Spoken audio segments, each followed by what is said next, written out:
You know, this recent adventure in Hearthstone is actually pretty fun.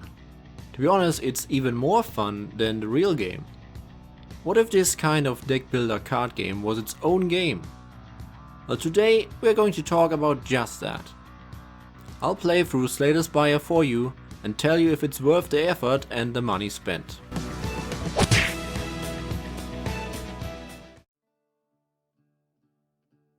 Slay the Spire is a roguelike deck builder card game, and that really just means two things. You build your deck as you go from random card pickups, and if you lose any progress you have made. So by that definition, the Hearthstone adventure is also a roguelike. But first of all, a few general things about this game. You can play as one of three classic RPG classes: Warrior, Rogue, or Robot. Who could forget the Robot class? All characters have a completely different card pool tailored around several class identity mechanics, such as the Warrior increasing his strength in combat and then using cards that apply that strength modifier multiple times. Or the Rogue applying poisons to his enemies, slowly but surely sapping them of their strength. Or the Robot doing robot stuff, like generating floating orbs of lightning, ice and darkness, or firing a hyper beam from his mouth. You know, classic RPG stuff, really. You start your journey through the Spire with a very basic deck of cards. And by basic I also mean bad. Essentially a very realistic portrayal of free-to-play Hearthstone decks. We want some of the basic cards to be really bad, to help make that feeling of progression even stronger. The cards in your starter deck pretty much just deal damage and gain you block, which reduces the damage opponents deal to you, allowing you to preserve your precious HP. Whenever you win a battle, or through some events, you'll be allowed to pick one of three randomly selected cards and add them to your deck. These cards are usually much more interesting, but also much more powerful than your starter deck, and that is on purpose. This encourages you to pick up new cards as fast as you can, since pretty much any card will be an improvement over your existing deck. However, as you are probably much aware, the more cards you add to your deck, the less likely you are to draw any specific one. And since in Slay the Spire you don't lose life if your draw pile is empty, but instead you just shuffle your discard pile as your new deck again, playing a small deck means potentially seeing your best cards multiple times per battle. This puts you in quite a predicament. On the one hand, improving your deck fast with pretty much any cards you can get will make it much easier to advance in the first few floors, and often conserve you a lot of health. On the other hand, any cards that don't synergize with your playstyle might bog down your deck later, so skipping subpar cards can often be the right choice. This design puts a much bigger emphasis on the deck building aspect of the game. Every decision matters, and building good decks will challenge your skill. The card game itself is rather simple to master. You only get to draw 5 cards at the beginning of your turn and start with 3 energy, which you can of course improve later on. Every card consumes a certain amount of energy, and you will usually play whatever cards will allow you to conserve the most HP, be that by blocking your opponent's attacks or by killing them before they have a chance to hit you. However, there is more to it than just battling and deck building. Slay the Spire will allow you to forge your own path through the Spire, meaning that you get to decide how many risks you take. Once you start out on a run, you will get to see the map of the floor and choose a path towards the boss of this act. The paths also intersect with each other at several points, so depending on how well you're doing, you can still change plans on the fly, at least to some degree. These paths contain regular monsters, which drop gold and cards, boss monsters, which upon defeat will grant you a relic, which gives you a passive boost for the rest of this run. Think about passive treasures in Hearthstone or the power-ups in Binding of Isaac. Shops, where you can spend your gold on relics or cards, bonfires, which allow you to either heal or, if you're feeling dangerous, allow you to upgrade one of the cards in your deck. Treasure chests, which always contain a relic, and the mystery room. What's in the mystery box? It could be anything. A normal encounter, a shop, a treasure, or most of the time actually an RPG event where you have to make a choice. Usually either offering you gold, relics or cards, but often also with some kind of cost or drawback. Now which path you take is usually almost as important as how you build your deck and play your cards. Sometimes even more important. Picking a path with a lot of bosses will allow you to get many relics, which will make you much stronger. That is, if you can survive them. Sometimes the best path may actually be one where you avoid combat as much as possible. This will of course leave you weaker than when you take on bosses, but if you conserve your health well, you might be able to upgrade cards at a bonfire instead of having to rest to recover HP. As the game is a roguelike, this has its advantages. For one, it offers almost infinite replayability, as every run will turn out different.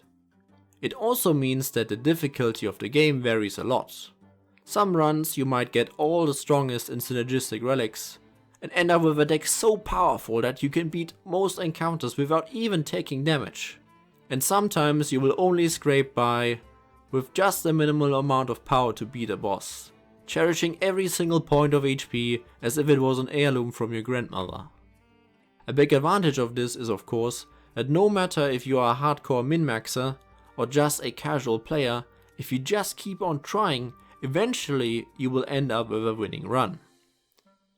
And if you're a normal person, a winning run might just be enough for you. But for all those people like myself that aren't happy without a back-breaking challenge, there is something more for you, an additional challenge. Ascension is the word we are looking for here. Once you have beaten the game once, you can start the Ascension process on that character, prompting you to try to slay the Spire again, but with a small additional challenge. It starts small at just spawning slightly more bosses per map, which you can still just ignore depending on the path you take. But once you have beaten this level of Ascension, you will be offered another affix for your next run. This goes from normal enemies being tougher, you starting with less than full health, to shops being more expensive, and you getting less gold from monsters, to simply just everything being unfavorable to you. And these affixes stack on one another, making every Ascension an even bigger challenge, all the way up to the final challenge the game has to offer you. Ascension 20. Now when you try to beat a challenge as daunting as this one, you start to see the downsides of making a roguelike card game.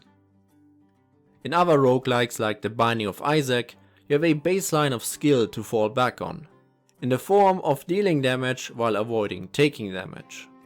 All encounters and rooms are designed so that you can always win with just that, dodging and attacking. Power-ups are only there to enhance your experience, to make it easier and more fun. But it's entirely possible to win even without a single power-up, and some people craving a challenge have even done that. Because of this fact, you know that at the end of the day, if you lose a run, it was always your own fault. If you were better at the game, you could have still won. But at the same time, the more you play the game, the better you'll get at the game, and you will make it further regardless of your luck. And that is something very important. Without this baseline to balance everything around, things get more complicated. The core mechanic of Slay the Spire, the card game itself, is easy to master, and as in every other card game, just playing your cards optimal will not guarantee a win. At the end of the day, it depends a lot on the relics and cards you obtain. Sometimes you might have made the wrong choice of cards or paths, but sometimes there never was a right path to choose in the first place. Your run was doomed from the very get-go. On a normal difficulty, those runs will be very rare. If you lost, it was probably a bad decision you made somewhere along the lines. Maybe you were overconfident and took a path that was too hard. Or maybe you were too greedy at an event. But as the level of Ascension increases and the odds are stacked against you, the more likely you will end up with runs that you just can't win. That you never could have won in the first place. But you still have to play them, because you can never know that kind of thing beforehand. So as you might imagine, Ascension 20 becomes this monumental task of dragging yourself through all those mediocre or terrible runs, grasping at any opportunity of a broken combo, and trying to achieve the run. Oh shit, here we go again.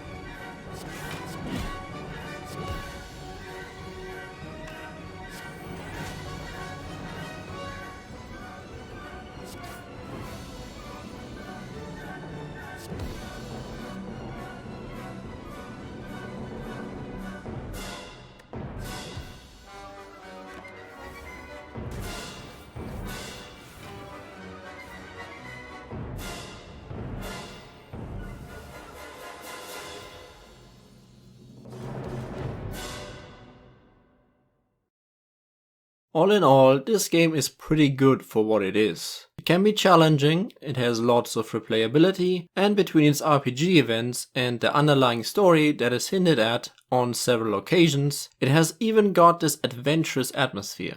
For its current price of $25, I would consider it worth playing. 100%ing it, however, was incredibly frustrating, and outside of the Steam achievement and bragging rights, I guess, the game offers you nothing for overcoming Ascension 20, so it is not worth completing. Thanks for watching this review with a bit of satire. If you enjoyed the video or found it helpful in whether or not you should buy it, feel free to leave a like. In addition, you can also subscribe for more content in the future.